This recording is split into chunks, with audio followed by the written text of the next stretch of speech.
వెంకటాద్రి సమం స్థానం బ్రహ్మాండే నాస్తి కించన వెంకటేశ సమో దేవో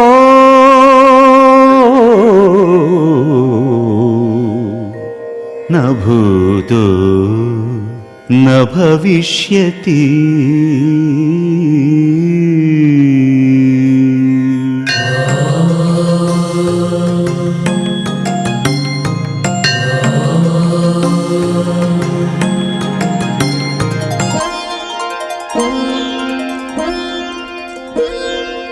అచ్చమైన తెలుగు పాట, అచ్చమైన తెలుగు పాట, అంతరింట వెలుగు పాట, అంతరింట వెలుగు పాట, అచ్చమైన తెలుగు పాట, అంతరింట వెలుగు పాట, అమ్మ పాట, బ్రహ్మ పాట, పల్లె పాట, ప్రజల పాట, భక్తి అనే ఆకలికి, భక్తి అనే ఆకలికి అన్నమైన పాట, భక్తి అనే ఆకలికి అన్నమైన పాట, మన అన్నమయ్య పాట, ఆ అన్నమయ్య పాటకు పట్టాభిషేకం, అన్నమయ్య పాటకు పట్టాభిషేకం. ఓం నమో వెంకటేశాయ. తిరుమల తిరుపతి దేవస్థానంలో శ్రీ వెంకటేశ్వర భక్తి ఛానల్, శ్రీ వెంకటేశ్వర రికార్డింగ్ ప్రాజెక్టులు భక్తిపూర్వకంగా సమర్పిస్తున్న రాగయజ్ఞం అన్నమయ్య పాటకు పట్టాభిషేకం కార్యక్రమం వీక్షిస్తున్న ప్రేక్షక మహాశయులందరికీ కార్యక్రమానికి సాదర స్వాగతం. అన్నమయ్య పాటకు పట్టాభిషేకం. దివ్య శృంగార నాయిక, భవ్య శృంగార నాయకుడి చేష్టల్ని వర్ణించిన ఈ సంకీర్తనలో ముసుగు పెట్టి పడుకున్న నాయికపై నాయకుడు పుష్పాలను విసరడం లాంటివి సమకాలీన ప్రపంచంలోని నాయికా నాయకుల్ని గుర్తుకు తెస్తాయి. ప్రేయసీ ప్రియుల మధ్య ఉండే ఆప్యాయతానురాగాలే జీవుడికి దేవుడికి మధ్య ఉండాలి అన్న ఆధ్యాత్మిక సత్యాన్ని వివరించిన ఈ శృంగార సంకీర్తనకు స్వర సొబగులొద్దిన సంగీత దర్శకులు శ్రీ సాలూరి వాసురావు గారు. రాగం కీరవాణి, గానం పల్లవి.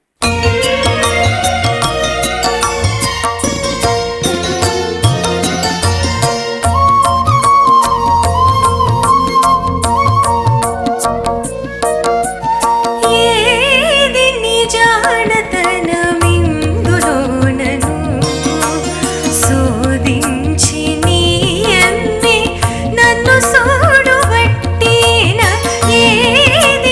జానతన మిందులోన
నివ్వెరగుతో నుండితే పుట్టి మదన ముద్రలో బొళ్ళనించితే మెట్టన నీవు పైకోగా నివ్వెరగుతో నుండితే పుట్టి మదన ముద్రలో బొళ్ళనించితే గుట్టుతో శ్రీ వెంకటేశ కూడితి నేని నిన్ను గుట్టుతో శ్రీ వెంకటేశ కూడితి నేని నిన్ను దిట్టని నవ్వులు మమ్ము దిమ్మరేచిన ఏది నీ జానతన మిందులోనను శోధించి నీ అమ్మే నన్ను సోడుబట్టిన ఏది నీ జానతన మిందులోనను శోధించి నీ అమ్మే నన్ను సోడుబట్టిన ఏది నీ జానతన మిందులోనను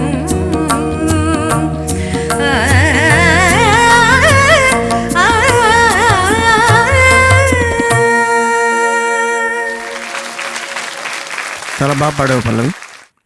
మిందులోనను అని కాకుండా కొంచెం లైన్ కనెక్టెడ్గా పాడితే కొంచెం బాగుండేది. నెక్స్ట్ టైం చూసుకోమది. ఏది నీ జానతనం ఇందులోనను.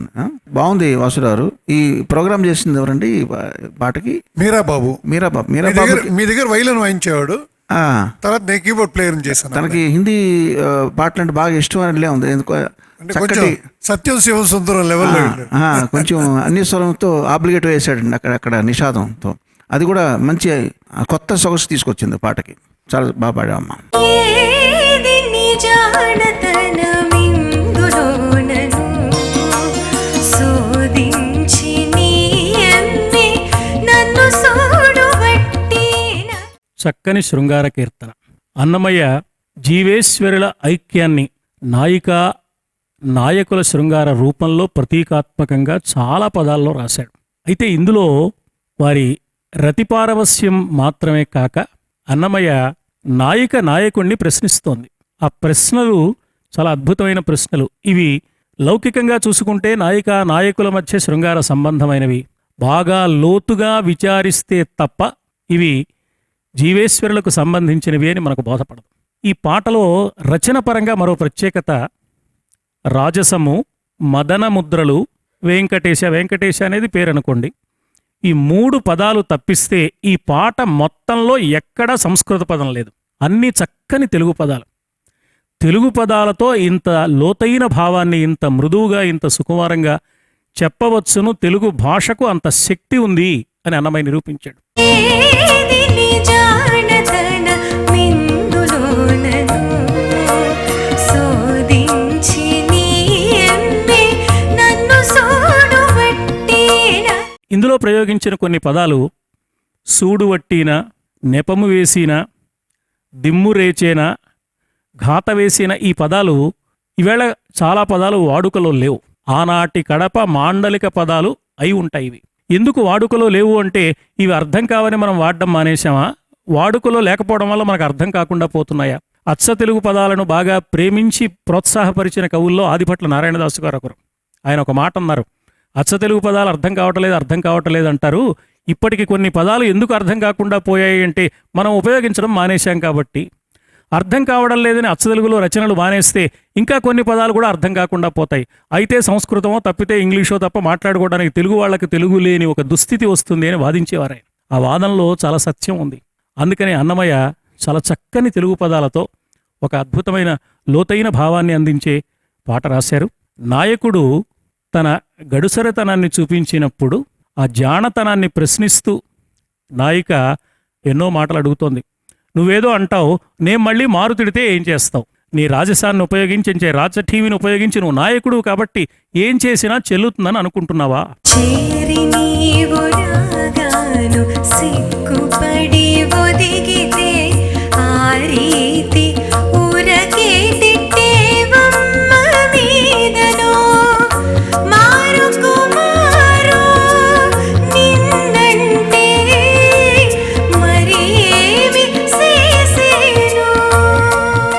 ఒప్పుగా పువ్వులు వేసే ఒళ్ళు తాకను. ఆయన వచ్చాడు, ఈమె అలిగింది, దుప్పటి ముసుగు కప్పుకుని పడుకుంది, నిద్రపోయిందా నిజానికి. అతడు చిలిపిగా పూలు విసిరాడు. దుప్పటిలో ఉన్న అమ్మాయి ఒంటికి తగిలాయి ఆ పూలు. ఆ మాట చెప్తోంది ఆ నాయిక. నీ నేరుపు నాపై ఘాత వేసినా, నీ నైపుణ్యం చూపించి నన్ను అల్లరి పెట్టాలనుకుంటున్నావా, ఇబ్బంది పెట్టాలనుకుంటున్నావా? ఈ ఇబ్బంది పెట్టడంలో భాగమే చెట్టు చివర దిమ్ము రేచీనా. ఈ దిమ్ము రేచటం అనేది చాలా అద్భుతమైన ప్రయోగం. ఇది కడప మాండలికం అయి ఉంటుంది బహుశాను. ఊపిరి నీవు చూడగా ముసుగునే పెట్టుకుంటే ఉప్పుగా పువ్వుల వేసే పొళ్ళు దాకను. నాయకుడు ఏం చేసినా అంగీకరిస్తుంది. ఇదంతా నాయకుడి మీద నిందలు మోపుతున్నట్లు, ఆయన్ని ప్రశ్నిస్తున్నట్లు, హెచ్చరిక చేస్తున్నట్లు, నిరాకరిస్తున్నట్లు కనపడుతోంది. కానీ ఇదంతా నాయికకు చాలా ఇష్టం. ఆ ఇష్టాన్ని కష్టాల రూపంలో చెప్పుకుంటోంది తప్ప వేరొకటి కానే కాదు. మురిపంగా, ముచ్చటగా తన మనోభావాలను ఆనందంగా వ్యక్తీకరిస్తోంది ఆ నాయిక. ఏ భక్తుడైనా భగవంతుడిని ఆశ్రయించినప్పుడు అన్ని సందర్భాలలో భగవంతుడు అనుగ్రహిస్తాడు. కానీ ఆ అనుగ్రహం కొన్ని సందర్భాలలో అనుకూలంగా ఉంటుంది, కొన్ని సందర్భాలలో అది అనుగ్రహమే అయినా మనకు అనుకూలంగా అనిపించదు. అనిపించని సందర్భాలలో ఈ నాయిక తనకు కష్టం కలిగినప్పుడు ఎలా ముచ్చటగా వ్యక్తం చేసిందో, కష్టాలను కూడా అలాగే స్వీకరించాలి అనే ఒక సందేశాన్ని ఎంత బాగానో ఆలోచిస్తే తప్ప దొరకని రీతిలో అన్నమయ్య ఇందులో చొప్పించాడు. ఇంత వ్యంగ్య ధోరణిలో చమత్కారంగా అందంగా అల్లిన ఈ కృతికి వాసురావు గారు పరమాద్భుతమైన స్వరకల్పన చేశారు. పల్లవి మనోహరంగా భావం ఉట్టిపడేలాగా మధురంగా గానం చేసింది.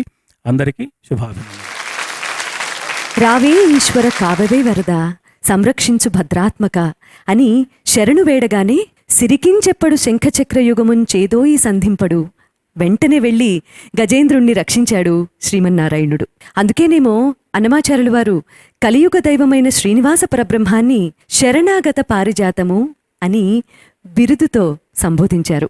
శరణాగతి తత్వాన్ని విడమర్చి చెప్పిన ఈ ఆధ్యాత్మిక సంకీర్తనకు సంగీతం అందించిన వారు శ్రీ సాయి మధుకర్. మాయామాళవ గౌళరాగంలో ఇప్పుడు గానం చేయడానికి వస్తున్నవారు గణేష్ క్రొవ్విడి. నీవే హరి, నీవే హరి, హరి కావవే.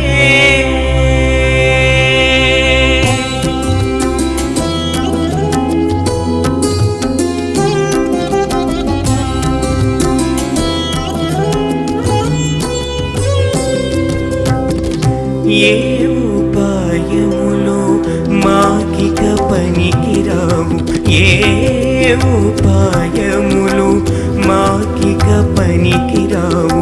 నీవే హరి కావవే నిరుహేతుకమున, ఏ ఉపాయములు మాకిక పనికిరావు. నీవే హరి కావవే నిరుహేతుకమున.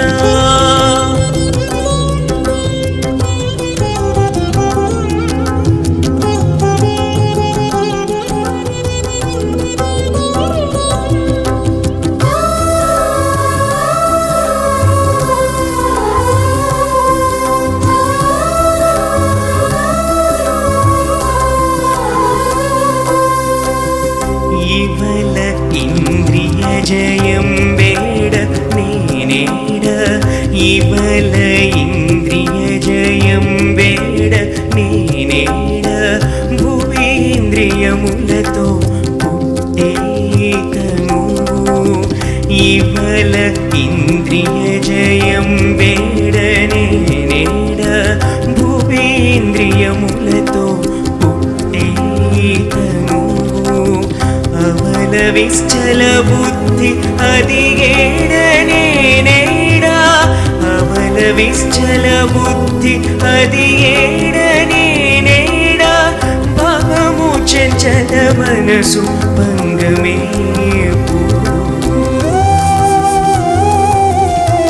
ఏ ఉపాయములు మాకిక పనికిరావు. నీవే హరి కావవే నిరుహేతుకమునా.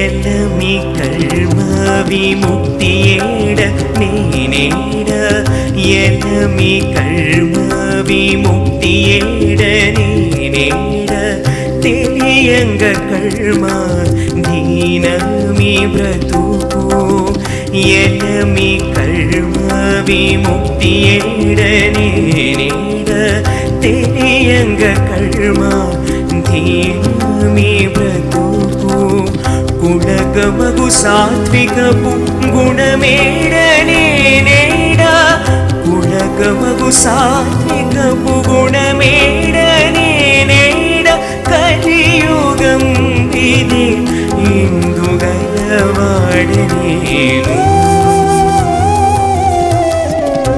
ఏ ఉపాయములు మాకిక పనికిరావు నీవే హరి కావవే నిరుహేతుకమునా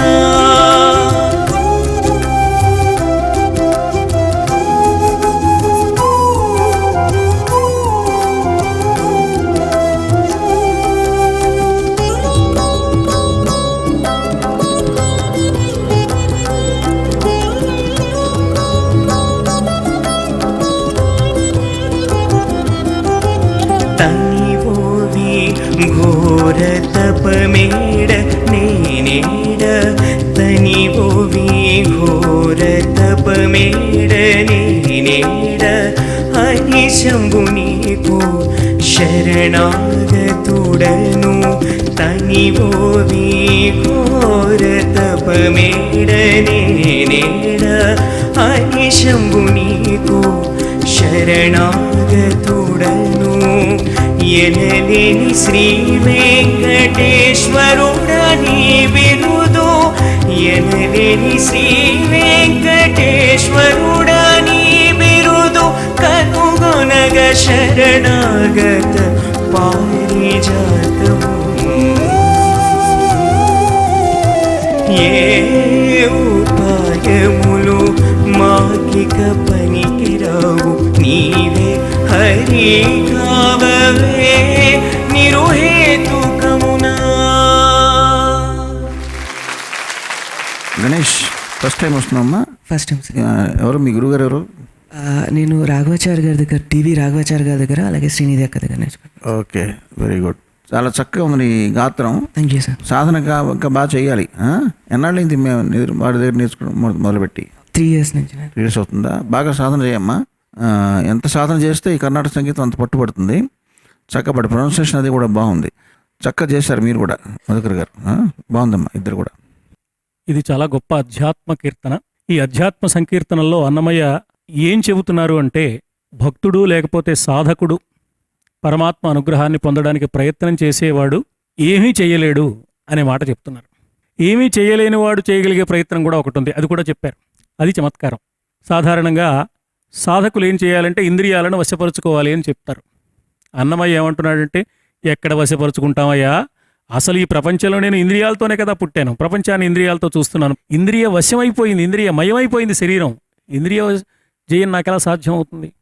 ఏదో మనస్సును అదుపులో పెట్టుకోండి, సత్వగుణం కలిగి ఉండండి అంటారు. ఎక్కడ బుద్ధికి నిలకడెక్కడ ఉంటుందయ్యా? బుద్ధి ఈ ప్రపంచం మీద పరిగెడుతోంది కదా. తపస్సు చేయమంటున్నారు. తనివి తీరా తపస్సు చేయండి, తనివి తీరకుండా ఇంకా ఎంత చేసినా చాలదనే విధంగా తపస్సు చేయండి అంటారు. అసలు క్షణకాలం పాటు నీ మీద మనస్సు నిలబడితే కదా తపస్సు చేయడం. నా వల్ల కాదు, ఇవేవీ నా వల్ల కాదు. కాబట్టి నేను చేయగలిగింది ఒక్కటే, ఏ ఉపాయములు ఇక మాకు పనికిరావు.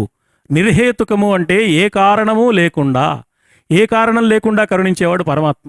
పరమాత్మ కరుణించడానికి ఏం కారణాలు అక్కర్లేదు, ఒక్కటే కారణం కావాలి. నేను నీవాణ్ణి అనే మనస్సు ఇతడికి ఉన్నదా లేదా? అతడు పండితుడా, పామరుడా, సంపన్నుడా, నిరుపేదా, అతడి మిగతావేవి చూడడు పరమాత్మ. నేను నీవాణ్ణి అని సర్వసమర్పణం చేస్తున్నాడా లేదా? అందుకని శరణాగతి ఒక్కటే మార్గం.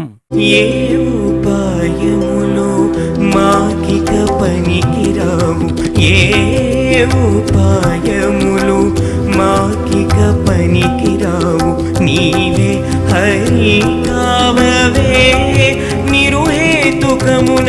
ఒక్క విశేషం ఇందులో ఉంది. ఇందులో 2-3 పదాలు మనకు ఏమాత్రం తెలియని కొత్త పదాలు ప్రయోగించారు అన్నమయ్య.